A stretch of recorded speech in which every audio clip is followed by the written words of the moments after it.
नवाबों के शहर लखनऊ के कोने कोने में ऐतिहासिक विरासत की छाप देखने को मिल जाएगी। आज हम आपको लखनऊ की एक ऐसी भव्य इमारत के बारे में बताएंगे जो अपनी खूबसूरत अवधि स्थापित कला और डिजाइन के लिए विख्यात है। हम बात कर रहे हैं रूमी दरवाजा की, जो अवध के चौथे नवाब आसुफदौला ने बनवाया था। उत्तर प्रदेश की राजधानी लखनऊ को कभी भगवान राम के अनुज लक्ष्मण की नगरी के नाम से जाना गया, तो कभी नवाबों के शासन के कारण इसे नवाबों की नगरी कहा गया। जो भी हो, इस शहर ने ऐसी तमाम धरोहर सहेज कर रखी हुई है। ऐसी ही एक इमारत है रूमी दरवाजा या रूमी गेट। ये गेट कभी अवध के नवाबों की शान शौकत दर्शाता था। आज इसे राजधानी की सिग्नेचर बिल्डिंग या हस्ताक्षर भवन के रूप में जाना जाता है। पुराने लखनऊ के हुसैनाबाद क्षेत्र में स्थित यह इमारत 250 साल से सीना ताने खड़ा हुआ है।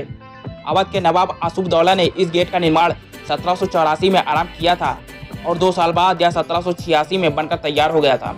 इस शानदार दरवाजे को बनाने में करीब 22,000 मजदूर दिन रात लगे थे। छोटा इमामबाड़ा और बड़ा इमामबाड़ा के बीच स्थित रूमी दरवाजा बेहतरीन नक्काशी और बनावट के कारण दुनिया में अपनी अलग पहचान रखता है। यह गेट अपनी बनावट और मजबूती के लिए भी जाना जाता है।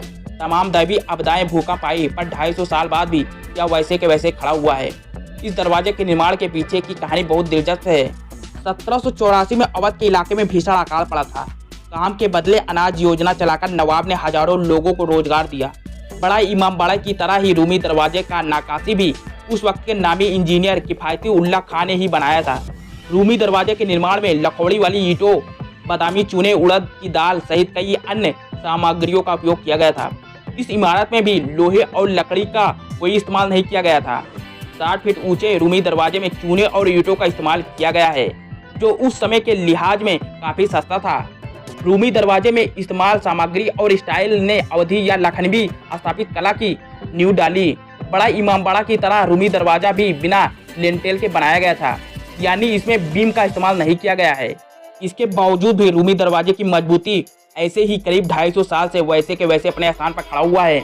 रूमी दरवाजे के ऊपरी हिस्से में छतरी बनी हुई है, साथ ही वहां पहुंचने के लिए सीढ़ी बनी हुई है। इस दरवाजे के दोनों ओर 3 मंजिला हवादार इमारत बनी हुई है।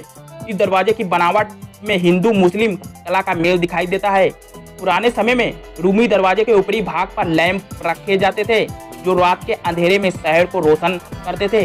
अब इस गेट के ऊपरी हिस्से तक जाने वाले जीने आम पर्यटकों के लिए बंद कर दिया गया है। इस गेट से होकर हर रोज हजारों वाहन यहाँ से गुजरते हैं। इस कारण धमक आदि से इसके अस्तित्व को लेकर खतरा हो सकता है। कुछ इतिहासकारों का मानना है कि रूमी दरवाजों को राम गेट भी कहते हैं। इसकी ऊंचाई 60 फीट है।